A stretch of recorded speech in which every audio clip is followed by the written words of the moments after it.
আমি ৰাজনীতি দেখিলোঁ একদম অৰ্থহীন কথাবিলাক লৈ ৰাজনীতিক ডিবেটবিলাক চলি আছে, ৰাজনীতিক কথাবিলাক চলি আছে, কিছুমান অৰ্থহীন বিষয়বিলাক লৈ, যি বিষয়বিলাক সমাজৰ কোনো গুৰুত্ব নাই এইবিলাকক লৈ ৰাজনীতি কৰি আছে যোৱা 5টা বছৰ। আপোনালোকে ভাবি চাওক, ৰাজনীতিটো ইমান নিম্ন খাপত লৈ গ'ল।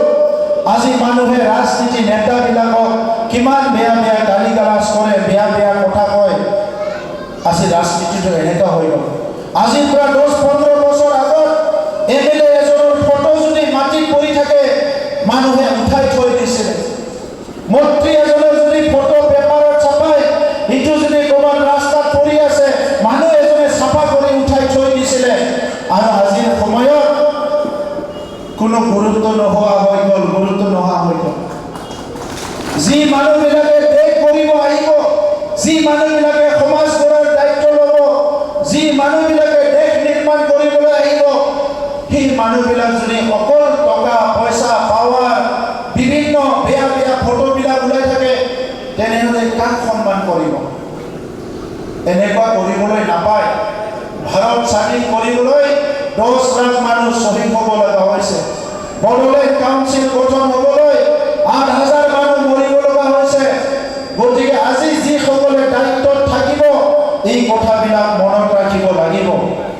তো সেইকাৰণে আজি এই সময়ত মাজবাট সমষ্টিবাসী ৰাইজক মই ক'বলৈ বিচাৰিছোঁ, এইফালে আপোনালোকৰ ওচৰত 2-3বাৰকৈ জিকা বিধায়ক মন্ত্ৰী আৰু মন্ত্ৰী পাইকে শ্ৰীৰামপুৰত চেণ্ডিকেট আৰম্ভ কৰা এজন ব্যক্তি, এইফালে আমাৰ চাদা চিধা গাঁৱৰ পৰিপাটি ডাঙৰ হৈ 24 ঘণ্টা সমাজৰ লগত ঘূৰি থকা আনজন প্ৰাৰ্থী UPPL ৰবীন্দ্ৰ বসুমতাৰী।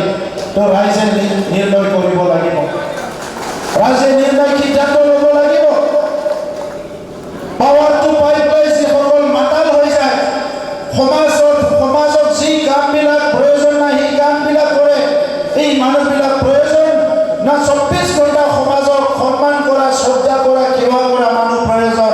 এই কথা আজি মাজবাটবাসীয়ে সিদ্ধান্ত ল'বলৈ সময় হৈছে।